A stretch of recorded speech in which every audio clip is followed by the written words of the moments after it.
All right, so this morning I find myself in a position to cover a transaction in somewhat of a timely manner, even though it happened several hours ago. But this morning we all woke up to the news that Leonard Fournette is no longer a member of the Jacksonville Jaguars. He has been released, and another first round pick for Jacksonville is no longer with the team.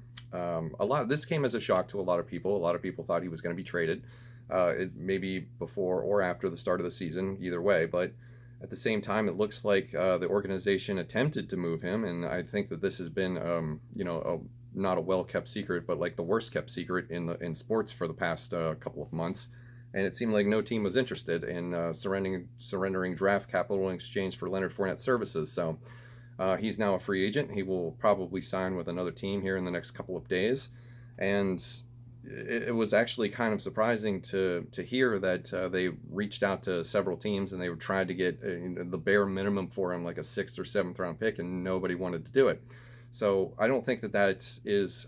I think it's critical that we don't look at that as a reflection of how the other NFL teams view Leonard Fournette as a player, but whether they knew the writing was on the wall and that if no deal got done, he was going to be a free agent and they would be able to sign him for whatever they wanted instead of having to trade away a draft pick that they could keep that and use it for something else in the future. So a couple of points that I wanted to make with this transaction, if you will, was number one, how this relates to the Jaguars franchise as a whole, and number two, how this relates to draft strategy, seeing as how one of my primary focuses here is the NFL draft.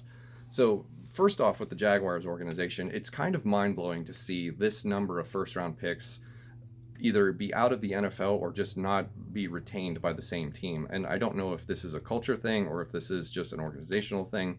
Um, they have like a 50-50 sort of hit rate with the first round picks. Like, you have the ones that didn't work out, like Justin Blackmon, Luke Jokel, Blake Bortles, and then you have the ones that did work out, Jalen Ramsey, Yannick Ngakoue, that didn't want to stay with the team and who are now in other places. Jalen Ramsey in Los Angeles with the Rams, Ngakoue as of yesterday with the Minnesota Vikings.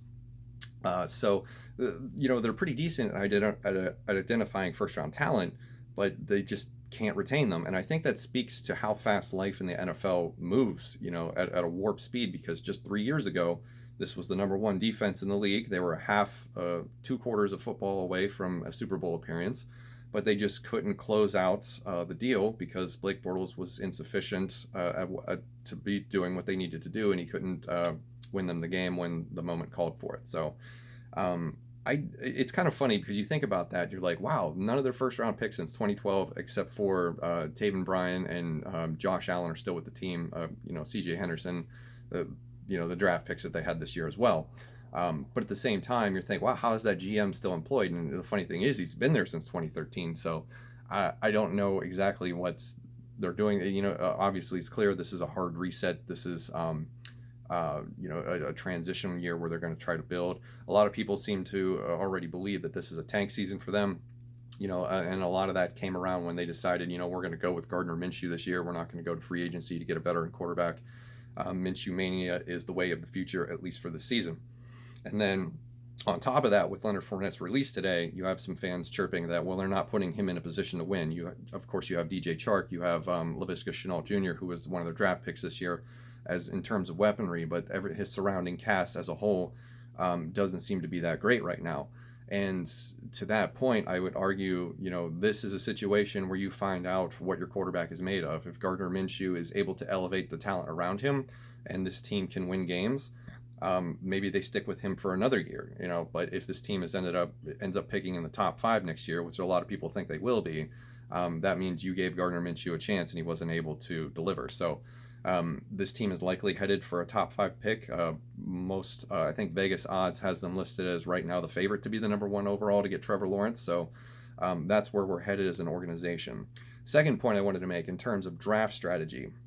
This highlights what I've been viewing as a sunk cost fallacy when it comes to the first round of the NFL draft, especially with top 10, top 15 picks. Leonard Fournette was the 4th overall pick when he was drafted. He was drafted ahead of guys like Patrick Mahomes, Deshaun Watson, a number of other great players.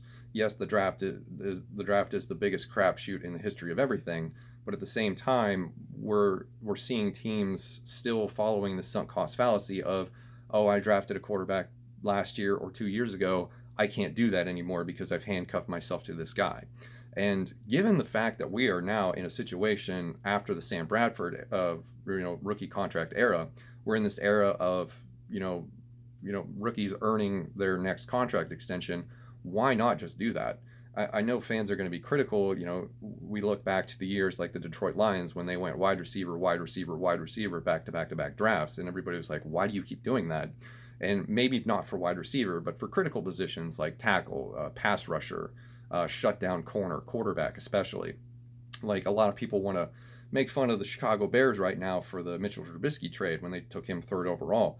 But at least that was the right position. It ended up not being the right player, but it was the right position. And they should do that again should things not work out this year. They should go back to the well in the 1st round and get a quarterback.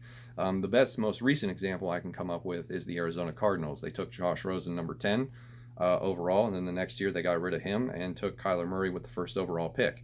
You find yourself in a situation where the quarterback that you thought was going to be the future ends up not being sooner than later. Go back to the well and make another change. We don't need to continue on kidding ourselves when a quarterback doesn't work out or doesn't ascend after 1 or 2 years to be like, well, I just drafted a quarterback 2 years ago. I can't do that again. I'll go to the free agent pool and get this aging veteran that probably isn't going to survive 16 games.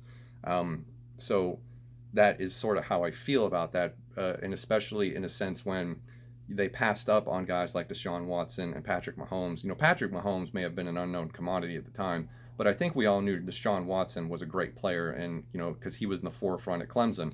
Patrick Mahomes, of course, coming from not a smaller school, but a school that didn't have the notoriety as Clemson did. So in that position, in this example, in this scenario, taking a running back 4th overall, when you have Blake Bortles on your team, now think about what could have happened if they had Deshaun Watson with that 2017 defense. Holy crap, that probably would have resulted in a Super Bowl for real. It's just this fine line of dancing between what do I need and is a elite talent available at a position where that is hard to come by. And I think that this is the lesson that the Jaguars are going to learn in this scenario in the post Leonard Fournette area. And the same situation applies. If Trevor Lawrence comes out number 1 overall next year and he totally stinks it up, don't fall for the sunk cost fallacy of, I just drafted this quarterback, I have to stick with him. No, go get somebody else if you don't believe he's the guy. So it's just this fine line dance between how much of a leash are you willing to give, how much developmental time. But if there is somebody that is miles ahead better that the scouts or you personally believe can do better, then by all means go for it. So that is sort of my reaction to the Leonard Fournette release in a grand scheme of things. Where I think he'll end up, there's a number of teams that could probably end up signing him. Washington, no longer has Darius Geis. Atlanta could probably use a backup behind Todd Gurley. I don't know how much confidence they have in Ito Smith. Maybe even the Chargers, someone behind Austin Eckler, even though I love Josh Kelly and Justin Jackson. Maybe New England. They always love to collect everybody else's trash, so that could be another landing opportunity. So that's going to do it for this video. Thank you very much for watching, and I'll see you in the next one.